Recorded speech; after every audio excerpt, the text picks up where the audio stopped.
kaboses po so ayan po, dito tayo sa Milaor. Ayan. Kasama natin po yan, may kasama tayo nagda-drive ng motor, Ruser. Tama po Ruser ang motor na sinasakyan natin, Kawasaki. Para ipakita po sa inyo ang sitwasyon po dito sa bayan ng Milaor, Camarines Sur. Dito po ang kasalukuyang sitwasyon ngayon dito sa National Road ng Milaor, Camarines Sur. Ang Milaor po is ayan, nakita niyo po yan grabe, ang mga bahay lubog na lubog sa baha. So yan po ang update dito sa Barangay Balagbag, Milaor, Camarines Sur, National Highway. Dito lang pala medyo malalim, tapos dyan mababaw-babaw na. Dire-diretso na siguro ito. May mga malalim pa sa urunahan. So ang mga motor po nakakatawid, depende po sa klase ng motorsiklo. Itong sinasakyan po natin ngayon ay medyo mataas-taas po pinasakay tayo. Ito po ang update sa mga nagtatanong ngayon, nag-message kung ano po ang update ng National Road dito sa Milaor. Ito po ang kalagayan ngayon po dito, mga kaproses po. Titingnan po natin ang sitwasyon pa pati ng mga kabahayan para makapagdating po tayo ng mga update po sa mga kababayan natin, yung mga stranded, mga pamilya ng stranded, at mga pamilya ng mga nalubog sa baha. Ayan, mga naglakad po yan. Yan, mga naglalakad yan. Ang iba dyan, galing pa ng Naga City. Ayan po. So yan mga kabahayan po. Ayan mga kabahayan po. Dito po yan sa Milaor. Di ba yung motor natin? Ayan, yung mga tindahan na bukas, pero talagang bahang-baha po. Bahang-baha. Ayan, yan po mga kababayan natin. Grabe, yan po sitwasyon. Papakita natin sa inyo ang sitwasyon dito po sa bayan ng Milaor, Camarines Sur. Ay, ginagawa na. Thank you, Tabot. Tayo doon. Tingnan nyo po yan. Yan mga kababayan po natin.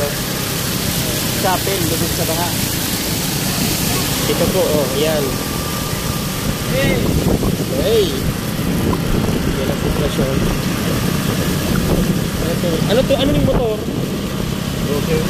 Ruser. Ang gamit nating motor is Ruser. Itong mga motor na to matataas po. Ito nasa unahan natin. Ang tambutso nasa taas. Tapos mataas talaga. Kaya kayang-kaya po yan. Sa unahan pa natin, parang badya. Tingnan natin kung ano yan. Sa unahan. Medyo mababa ang tambutso niya, pero nakalusot po inabot ng tubig yan. Lalakad ang mga kababayan natin. Yan po ang sitwasyon.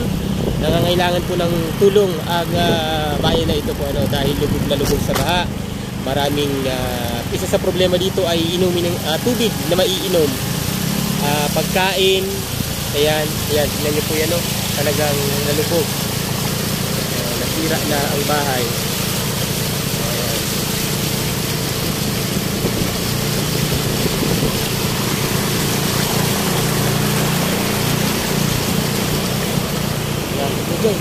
Malalim na dito.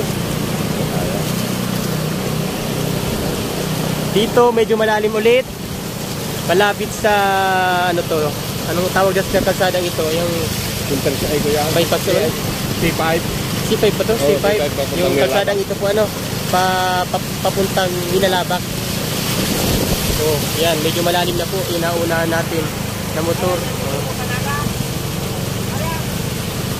Matawag lang.